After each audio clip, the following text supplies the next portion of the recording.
வணக்கம். ஒரு வருஷத்தில் 2-3 வாட்டி தேர்தல் வந்துக்கிட்டே இருக்குது நம்ம நாட்டில். எப்போவுமே இந்த தேர்தல் மூட்லேயே தான் மக்களும் இருக்கிறாங்க, அரசியல்வாதிகளும் இருக்காங்க. அண்ட் இதில் இன்னொரு முக்கியமான விஷயம் என்ன நடக்குதுன்னா, ஏதாவது ஒரு தப்பு நடக்கும்போது அதை கண்டித்தாலும் சரி, ராம் ஜென்மபூமி மாதிரி அந்த பிரதிஷ்டை நடத்தணும் அப்படின்னாலும் அதை தேர்தலை நோக்கி நடத்துகிறார்கள் அப்படின்ற ஒரு குற்றச்சாட்டு வேறு வருது. அப்போது எப்போ தான் தேர்தல் இல்லாத காலகட்டம் வரும் இந்தியாவில் அப்படின்னா அது ஒரு பெரிய கேள்விக்குறி. இது சாத்தியமா? சாத்தியம் இல்லை அப்படின்னு எதிர்க்கட்சிகள்லாம் சொல்கிறாங்க. இது சாத்தியம். ஏன்னா 1967 வரைக்கும் காங்கிரஸ் ஆண்ட காலகட்டத்தில் இது 52லேருந்து 67 வரைக்கும் இது மாதிரி தான் நடந்துட்டு இருந்தது.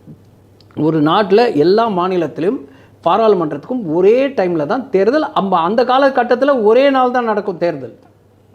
இது மாதிரி பிரித்து கூட வைக்க மாட்டார்கள். ஒரே நாளில் நடக்கும் தேர்தல், 2த்துக்கும் நடக்கும்.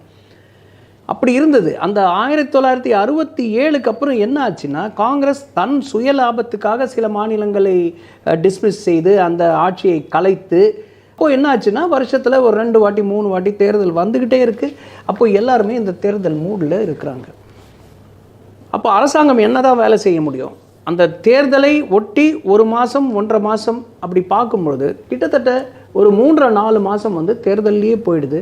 அரசாங்கத்தோட எஃபிஷியன்சி அது மிகவும் குறையறதுக்கு ஒரு பெரிய வாய்ப்பு இருக்குது. ஒரே தேர்தல் நடத்தும் பொழுது செலவு கொஞ்சம் கட்டுப்படுத்தப்படும். இப்போ வருஷம் முழுக்க தேர்தல் நடத்தும்போது செலவுகள் கொஞ்சம் அதிகமாகும். அந்த செலவை நம்ம மிகுதியாக கட்டுப்படுத்தலாம். அண்டு இப்போது இதில் சவால்கள் இருக்க தான் செய்யும். இப்போ எதிர்க்கட்சிகள்லாம் சொல்கிற மாதிரி அப்படியே இந்திய அரசியலமைப்பு சட்டத்தையே மாற்றி அமைக்கணும் அப்படின்றாங்க. அப்படி கிடையாது. சில சட்ட திருத்தங்கள் கொண்டு வர தான் செய்யணும். அதில் ஆர்டிகல் 83(2), ஆர்டிகல் 172, ஆர்டிகல் 75 இது மாதிரி சில திருத்தங்கள் கொண்டு வர தான் வேண்டும்.